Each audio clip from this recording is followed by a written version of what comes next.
My name is Joan Richardson, and I am, as of now, the Institutional Emergency Preparedness Officer. I will underline interim Institutional Emergency Preparedness Officer. What we want to do in the next hour or so is talk a little bit about hurricanes and take a very simplistic view in regard to hurricane preparedness. As most of you know, and I'm hoping that the people who are sitting in this room are just the people who have never been through a hurricane. Is that right? That means that everybody else, all our other 14,000 employees, have been through a hurricane, which will be good. But what we want to do is to talk about some sort of key elements in hurricane preparedness. As you know, hurricane season starts on June the 1st, and it goes through November the 30th.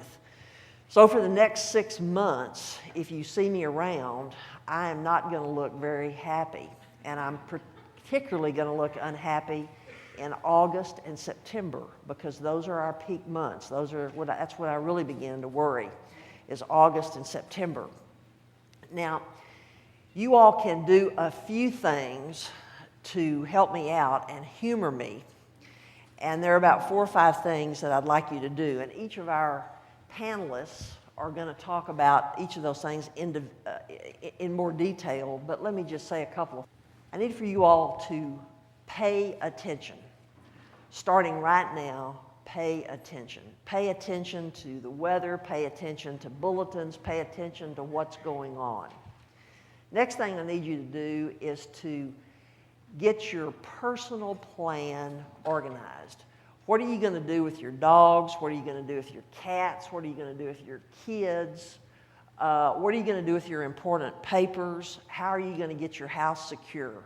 What sort of personal plan do you have for when we have a weather emergency? The next thing I need you to do is to review your own individual unit or departmental plan.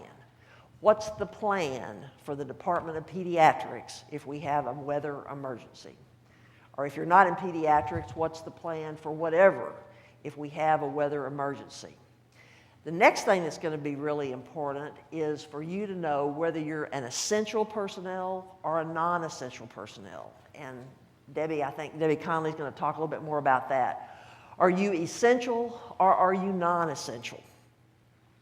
If you don't know, then ask your supervisor and find out whether you're essential, non-essential, and what that means.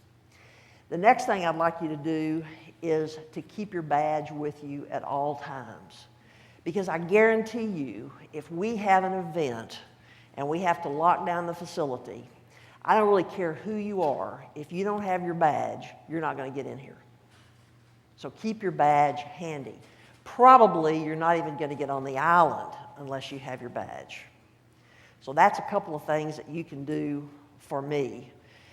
Finally, think about how you want to be contacted in an emergency. We have a fairly sophisticated notification system, but it only works if you've signed up for it and we know what your cell phone is or your email or whatever, so that we can get out quick bulletins about what to do, this, that, and the other.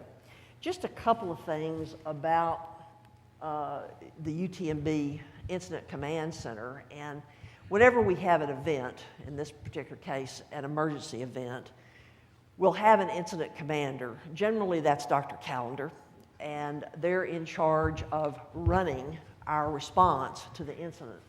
They have a number of people. The incident commander has a number of people who helps them out, who provides them with information, attends to certain tasks and the like. And if you look at this, and you can't really see it, but you'll see a lot of different squares. And each one of those squares represents not one person, but probably 2 or 3 people, because you've got a cover for people who are on vacation, who have specific jobs to do if we have an event, in this case, a weather event. So it's a big operation, and protecting this place and mitigating and recovering this place from a major disaster is a big deal.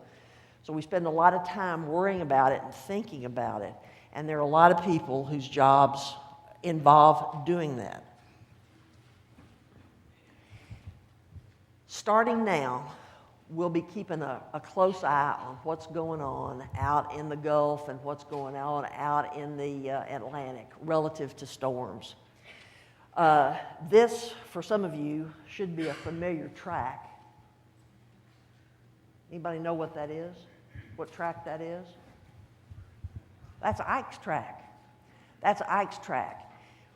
We rely on information from the Weather Service. We rely on information from a lot of places to let us know what's going on, what's going to happen with the hurricane. What I've learned a long time ago is when it comes to hurricanes, you never do the right thing. You just can't do the right thing. And the reason for that is you keep tracking these storms and you're pretty sure where they're going, but you never really know for sure. The problem with a hurricane is if we're going to get prepared and be ready, we have to start about 5 days before we anticipate landfall. And when I say landfall, I mean before the arrival of 40 mile an hour or greater winds. Because once the wind gets above 40 miles an hour, there's not going to be much you can do. So anything that we do, we got to plan for before the arrival of 40 mile an hour winds. And it takes us about 5 days to do that. So we get started very early. What does that mean? What that means is that we do a lot of planning for something that never happens. But that's just the way it is with hurricanes, because like I said, when it comes to hurricanes, you never really do the right thing. And we have, I guess the ultimate is if we have to evacuate the hospital. We have pretty prescribed protocols for how we do that. We have pretty prescribed protocols about how we handle students, how we handle the research enterprise, how we handle the clinical enterprise. And those all go into place as soon as a hurricane is out there and looks like it's going to go into the Gulf and looks like it may make landfall on the Texas coast.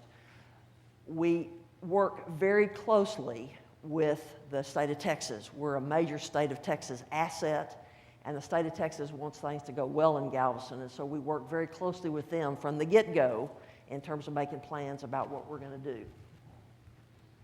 As I mentioned before, the incident commander leads really all aspects of the operations and response and authorizes closures and evacuations and things like that. In our system, the incident commander is the president or his designee. And as far as supervisors, faculty, this, that, and the other, we have a lot of people that are involved in this, and they're going to follow the lead of the incident commander. Employees and students also need to follow that lead. That's why I say one of the things that I need for you to do, starting now, is to pay attention.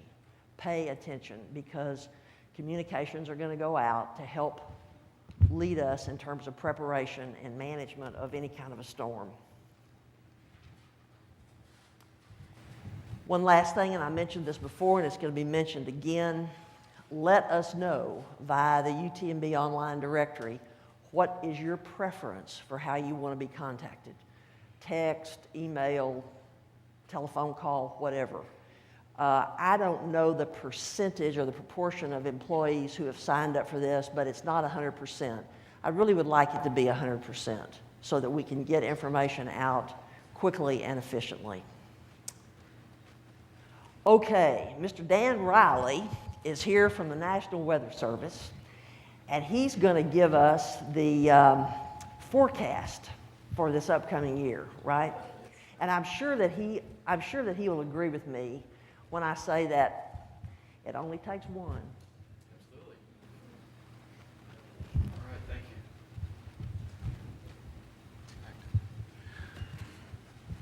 you. Okay, good afternoon. I'm going to talk to you today, as was mentioned, about the 2013 preview, but I also want to go over a few lessons learned from some previous storms. A couple things I want you to walk away with today. Beware of the Gulf developers. These are storms that form over the Gulf and come in within 1 to 3 days. You know, a lot of our plans are for more time than that. As families and institutions, we need to, in the back of our mind, realize we have these quick developers. I also don't have it mentioned here as a bullet, but I want you all to dig deeper than any scale.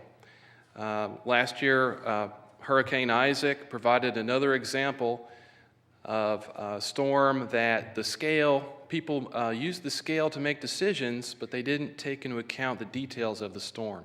Hurricane Isaac was a tropical storm. Briefly, it was barely a Category 1. However, it was large, it was slow-moving, and it produced 6 to 12 feet of storm surge on the coast of Louisiana, as well as 10 to 20 inches of rain. So a lot of the public, the way they thought of it is, it's just a Category 1, it's not as bad as Katrina, I'm not going to take it seriously. The forecast, however, said 80 to 90 mile per hour winds for 12 hours, 6 to 12 feet of storm surge and flooding, and 10 to 20 inches of rain. So if you look at the actual forecast, that's what I encourage you all to do, not just rely on the category. It's very incomplete in what it tells you. So real quick, I want to show you a radar loop. This is of Hurricane Umberto. Anyone remember Umberto from 2007? Even if you were here, some of you all may not have. Take a look. This is about a 24-hour loop, and you see some thunderstorms off the coast over the Gulf of Mexico. Watch how they get organized over a very, very short period of time. Now you see the spiral bands. You start to see an eye forming. Just like that, you've got a hurricane, Hurricane Umberto. See where it came in? It came in around High Island and then moved north. So as nearby as Galveston Island, the impacts were minimal, even though if you went 15 miles to the east, you would have had 80 to 90 mile per hour winds. And I can tell you parts of the Bolivar Peninsula, the eastern side, they had some significant damage, wind damage, from a storm that small. Again, it went from nothing to a hurricane in less than 24 hours. Now, in truth, a small storm like this that hasn't had a lot of time over the Gulf, it's not going to produce a lot of storm surge, but the wind impacts can be significant. How many of y'all were here for Hurricane Alicia? All right, quite a few. This was 30 years ago, hard to believe. And here's another example of a storm from our history that had a pretty big impact. On the lower right there, you can see the track of the storm and the intensity. The intensity is given by the color of the line. So it formed in August 1983 as a tropical storm. The intensity over time is given in the panel in the upper right. And I don't know if y'all can see that, but along about the morning of August 16th, 1983, the storm was on the order of 40 mile per hour maximum winds and intensified steadily to a peak of about 115 miles per hour just before making landfall only about 2.5 days later right here in our backyard. So we're talking about Category 3 winds going from a relatively benign storm to a 115 mile per hour storm with fairly decent storm surge as well. So again, beware of these Gulf developers, things that can form quickly. And another thing, now let's get into the outlook. I mentioned I was going to talk about the outlook for 2013. When you leave here today, y'all will be able to make your own outlooks in future years. There's really not that many factors that go into it. One is whether we're in an El Nino or La Nina phase. Now, what I have shown here are typical sea surface temperature anomalies or departures from average for El Nino on the left and La Nina on the right. So you get these warm tropical equatorial waters in the Pacific in the El Nino phase and cooler waters in the La Nina phase. It turns out that with El Nino, you get a lot of thunderstorms over that warm water area. They generate atmospheric waves that propagate out over the Atlantic. They create conditions that are unfavorable for hurricane development in the Atlantic. So that's where the connection is. So what you need to remember is El Nino means fewer storms. So where are we this year? Do we have an El Nino or a La Nina? No, we're in between. We're in a neutral phase, or what I prefer to say is we're La Nada. All right, I heard that recently. I think that's a good way to refer to it. Really nothing, neither an El Nino or a La Nina. So what does that mean for hurricane prediction, hurricane outlooks? We don't have that limiting factor of an El Nino. So all things being equal, maybe more storms. What we have on the right-hand side there, those are climate model predictions on how the temperatures are going to behave going forward through the hurricane season. And you can see there is some spread, but by and large, they're fairly close to zero. Again, thinking that neutral phase will continue. Another thing to consider, what about the sea surface temperatures right now? What do they look like? Well, they are above normal in the Atlantic where the hurricanes form. As you all might expect, above normal sea surface temperatures imply a higher probability of hurricanes as hurricanes feed over the warmth of the water. So again, that argues for a more active season. One thing I don't have a slide for. It turns out there's a cycle, 20 to 30 year in period, between active and relatively quiet periods. We had a fairly quiet period in the 70s, 80s, and early 90s. And then, as luck would have it, as I entered the Weather Service back in 1993, we transitioned to a more active period. And we've been in that active period for hurricanes in the Atlantic since about 1995.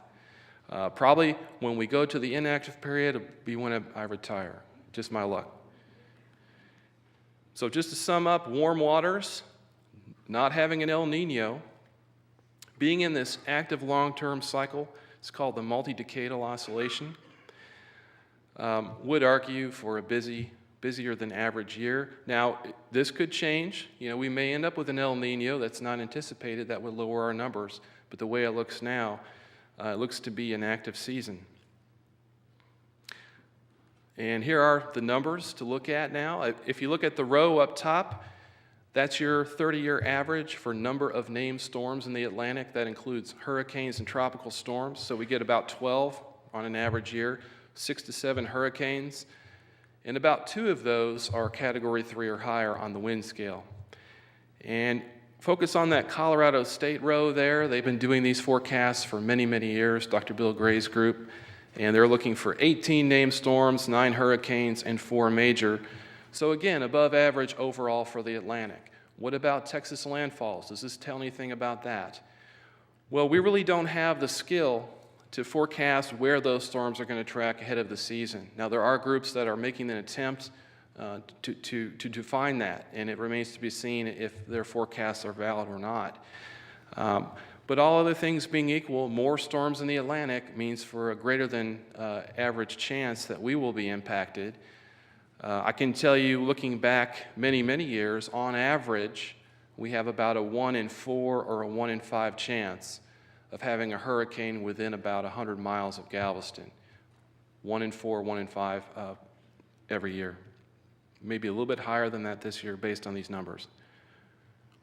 All right, thank you. I want to ask Debbie Conley, who is Vice President for Human Resources, to come up and talk a little bit about employee preparedness. And hopefully we're going to have a little bit of time at the end for you to ask questions. Debbie. Okay, you're going to see this slide several times about your preference for notification. We're hoping that if we keep reminding you that you'll actually go and put in your notification information. Okay, here we are. Okay. All right, there's some things that we want employees to do right now.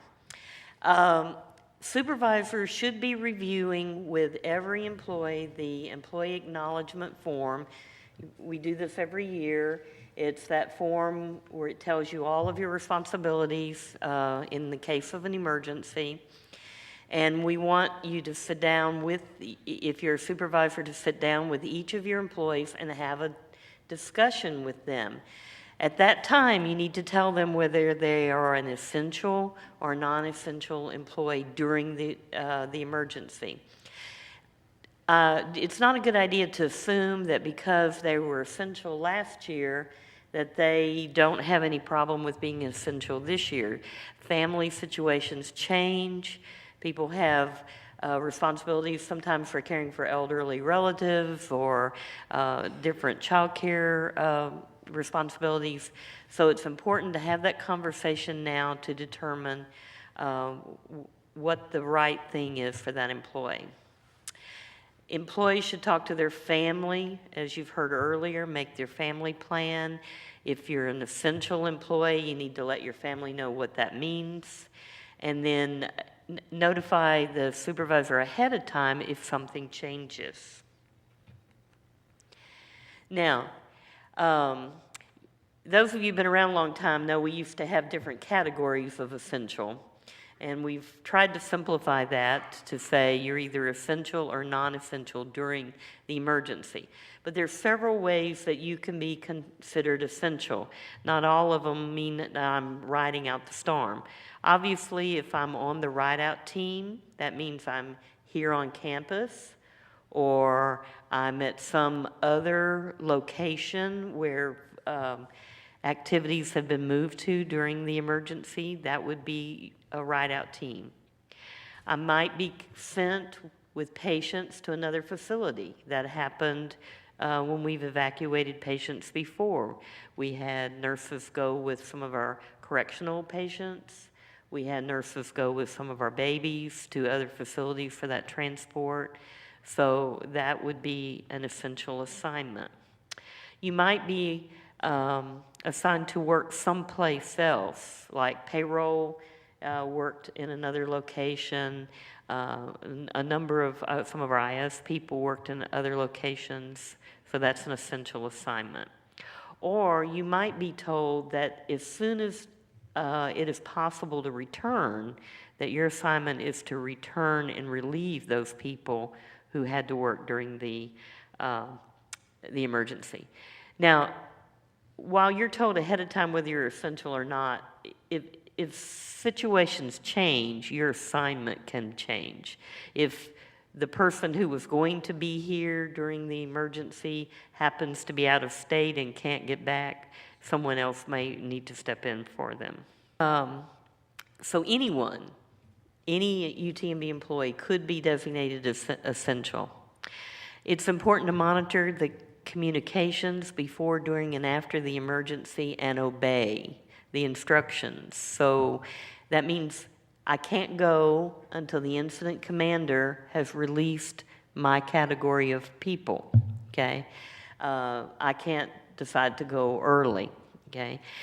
There will be an announcement about when to return, and I need to return based on that assignment because they're expecting me.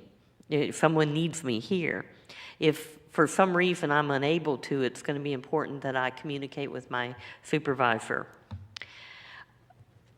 It may be possible that my assignment, the duties I'm asked to perform, may be a little bit different than my normal duties. How many of you were on site during Ike? Okay. Did you do something that wasn't part of your normal job duties? Okay. You know, HR did a lot of bed checks. You know, that's not our normal, job assignment. People had to move things, and, so you know that you may be asked to do some different things. And as I said earlier, be sure and remain at your workstation until released by the incident commander and your supervisor. Your supervisor should know you're going.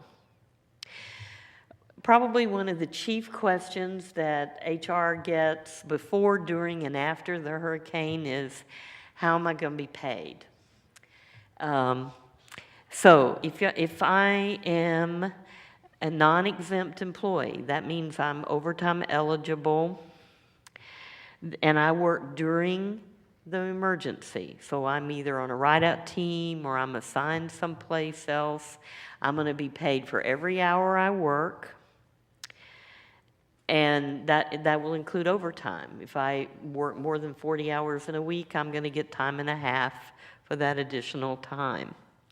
If I am required to sleep on site, I'll be paid for that time also.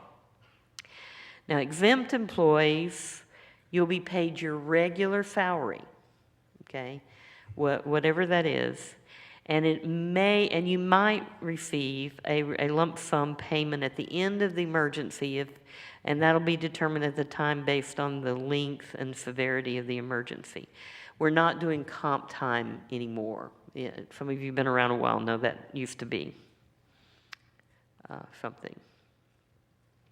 If I'm not designated essential, I'll receive administrative leave, which is paid leave, for regularly scheduled shifts, beginning at the time the incident commander releases all non-essential employees. The maximum will be 40 hours, but in extreme circumstances, Dr. Callender can grant some additional. If I remain off for more than 40 hours and additional hasn't been granted by Dr. Callender, then I will have to use my own time. That might be if I can't get back at the time I'm supposed to be back, that would go into my own accruals. There's lots of information out there. I would recommend you read the policy 3.1.1, which talks about all the staffing issues and pay issues. The employee acknowledgement form is in the forms library on the HR website. And for managers, there's an adverse event toolkit. It has every form you could possibly need to keep track of your employees and get them paid if the electricity goes down or the system goes down in some way and they can't clock in. You have all the documents that you need to account for their time. Accounting for their time is critical, both to get them paid, which they are going to be very anxious to be paid. The other thing is that for FEMA, we have to account for everybody's time in order to get reimbursed by FEMA. So those are very critical things. And a plug, I know payroll probably will want this plug. If you aren't on direct deposit, please, please, please get on direct deposit. People who were counting on their checks in the mail before Ike, the water rose before, and they didn't deliver mail, and people didn't have money. So I don't think we're planning to deliver cash this next time to doors, so please get on direct deposit. Okay. Security, very big deal. Lieutenant Cooper, my new best friend, is going to talk a little bit about security.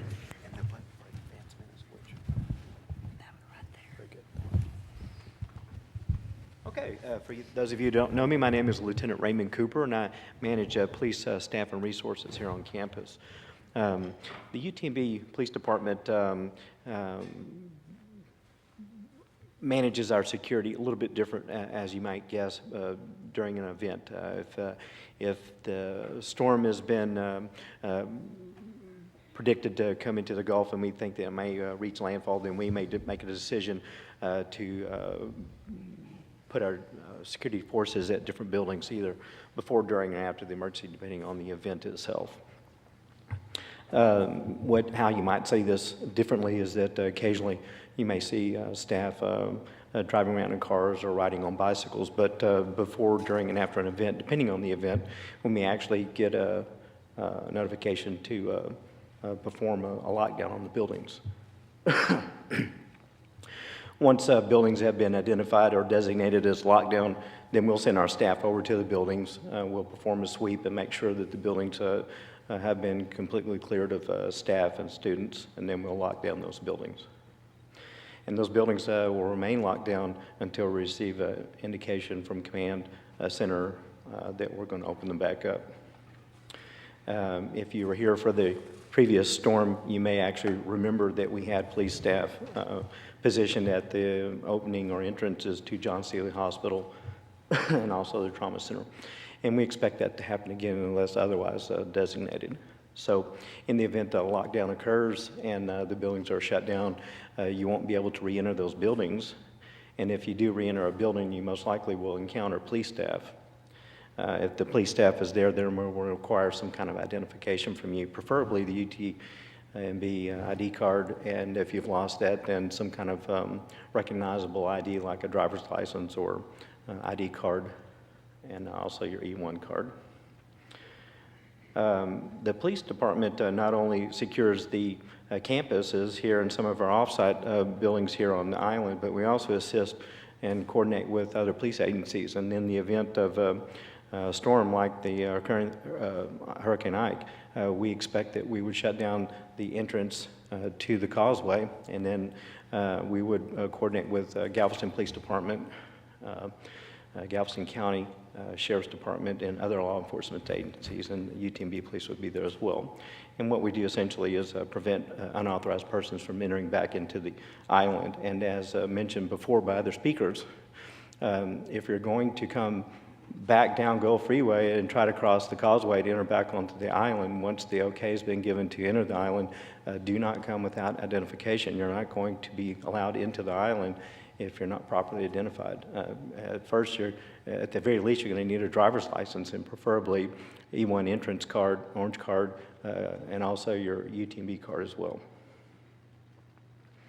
Once a building has been locked down and identified as locked down, and now the police have secured that building, do not attempt to enter that building on your own. You're going to need authorization from the manager or the command center itself. So if you find a building locked down, or you find that the building is being secured on its entry point by police, we may not let you in there if we haven't, if you don't have proper authorization from manager or command staff to enter the building. A person that's a ride-out employee that has E1 status should obtain an orange card similar to the one on the display there. In addition to that, a display for your vehicle. Those in the past have been distributed out to the department managers, and then those will be further distributed by the manager to the staff. So once you enter, once the okay has been given to come back on the island, you're going to need one of these orange placards on the dash of your car so that the police manning those positions can see that easily. And then once you come back onto UTMB property, we're going to need to see that E1 card as well, so that it can be displayed so the police can easily see that. The orange card enables you to come back on the island. It also enables you to come back onto the property, UTMB property itself, but it also ensures entry to our parking garages and the buildings as well. I'm not sure if you knew this, but many people I speak with don't know this, but IHOP policy 8.2.3 requires that all student and staff display their UTMB ID badge at all times. This isn't just in the storm period. You really should be wearing it at all times, but it needs to be displayed easily seen by all and in a face-up direction so that police and other persons can see that. Sometimes in the past, especially at the storm, we encountered quite a few people who hadn't had one of these plastic sheaths in a number of years or ever, and so they had their card in their purse or wallet, which is an appropriate place to display it or store it. But if you're going to display it and you wait till the storm, you may not have an opportunity to get one of these. So my recommendation is, if you haven't already done so, contact the police badge office and see if they have sufficient supply on hand, and if they do, gain one of these at no cost to you, and then keep that on hand so you can display your card at all times, but especially during the storm period. This is a map of the UTMB campus. If you don't have one of these, you might locate one on the internet site, print that off, or maybe at the information desk when you come into the John Sealy Hospital. This is going to really benefit you should you come back during a storm period, because if you're assigned to just one building and you park in a typical place, and now you're unfamiliar with the other buildings or other possible parking locations, if you don't have a map on hand, it may you may end up spending an unnecessary amount of time trying to locate a building that you've been reassigned to. So you might try. My recommendation is get a map now, determine the different buildings that are on campus, and then that way, if your manager determines that you and your other coworkers or students or whoever it is that's on campus have been reassigned to another building, it'll be a little more easier for you to locate that building. One of the things we encountered with persons returning from Ike is that they unfortunately found out that some of their personal items and valuables had been either stolen or misplaced. And what we're recommending is that you remove all your personal valuables from your offices prior to the storm. We recommend that you conduct an inventory of office items that you leave prior to the storm and take that inventory list with you. When you return, if you go through your inventory list and determine something's missing or damaged, report those missing or stolen items or any other suspicious activity for that matter immediately to UTMB Police. And for those of you that are not familiar with the number, there it is displayed. We have both an emergency number, which is 1111, and a non-emergency number, 2691. As with anytime you find that UTMB-owned property is damaged or stolen, wait instructions from leadership before discarding damaged or non-working property. With the storm in the past, I think we had persons who actually started discarding or tossing away things before they could be itemized or categorized. And so don't throw away anything before contacting your supervisor regarding damaged property. I'd like to introduce Stephen Campbell, who is Vice President for Marketing and Communications. Communications, again, very, very important. Can't over-communicate. So, Stephen? Thank you, Dr. Richardson. So we're going to work to really keep the communications active throughout the entire emergency. And if you have to really think about it in two different levels. So first, that high-level communication about really what's the current situation, what's going on with the weather, what's happening here on the island and within the organization, and also the incident command instructions of whether to stay, go, or return. And you'll see up on the screen, we'll be using our typical communication vehicles to be able to get that word out. So the website, email, our social media, and the news media is going to be a big source of information as well. One of the things I do want to emphasize, though, this will be broad communications overall of what's going on. The other level of communications needs to be directly with your own supervisor and within your own work unit. So just to emphasize as well, each work unit should have a fully articulated plan, and so that each one of you would know what my role is. Should I stay? Do I go? Do I return? And that's responding to the specifics of what is actually needed at the time. And then I think the one other thing that you're going to see up here a lot is UTMB alerts. We're going to say it one more time, which is please be sure and go into the directory, and then there's a button up there that says alerts. Make sure that that information is updated, because that will be the primary vehicle that will be able to continue to push out information for text mail or voice reminders as well. There is automatically a default when you actually go in to look at your information in there. There is a default that is in place. It's really based upon reliability, the speed with which information is able to get out, and what's typical for most people. So for example, text messages are typically first, then calling the voicemails specifically on your cell phone. But you need to go in and update that based upon your own individual circumstances as well. So. Thanks. Before I open it up for questions, I'd like to introduce the group to Mike Mastrangelo. Mike has been at UTMB now for 4 or 5 years and has done a terrific job. His role is emergency preparedness, and his role is to get UTMB ready to react and deal with any kind of crisis. Hurricanes are the things we worry about, but actually there are other things that are much more common. And Mike has developed protocols, management plans, has interfaced with everybody on this campus just about in terms of developing plans. Mike, would you like to say something? Just that we'll be prepared for any questions that you have in regard to hurricane season. So. Okay. Any questions? Any questions for us? Give me the silent treatment. Yes, sir. What are the plans, what are the coordination plans for evacuation? How are we talking to the city this time around? Well, we're going to do what we've always done, and that is we're going to work hand in hand with the city and try to coordinate our plans with the city as far as coordinating those as much as possible. So is it possible that we would evacuate, but the city wouldn't, or vice versa? Well, as you know, that happened with Ike. We got a little bit ahead of the city in terms of our plans to evacuate, despite the fact that we're in contact with them. And but again, my plan really will be to work as closely with the city as possible. Yeah.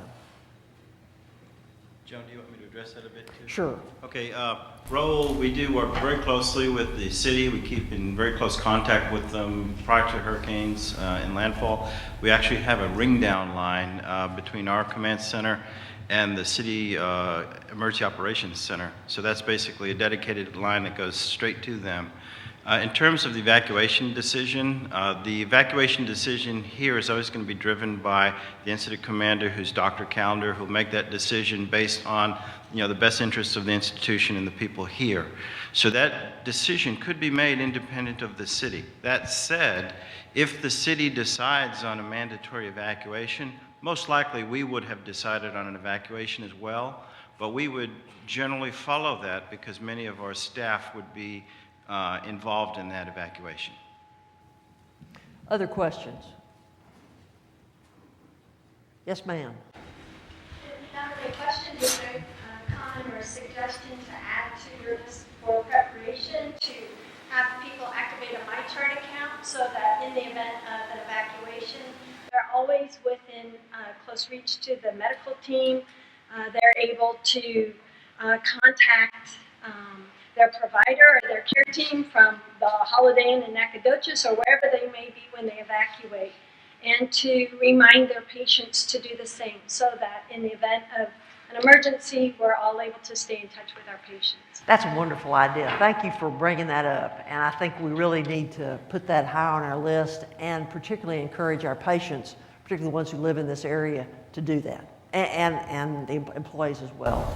Joan, also on the 29th of this month, we'll be participating in the Hurricane Town Hall that the city puts on. And that is an opportunity where in the past we've reminded those participants to go ahead and sign up for the MyChart. And so we'll do that this year as well. Great idea. Thank you. I'll be sure and remind the people who are there to do that and try to get the word out. Okay, so anybody else want to say anything? So what are you going to do?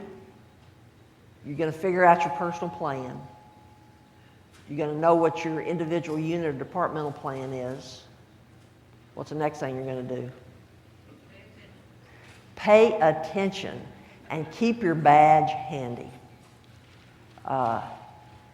Okay, I think, I was here, of course I've been here forever, and I was here when Alicia hit, that was 1983. There were 3 named storms that year. One was a Category 3 or greater, and that was Alicia, and we got it.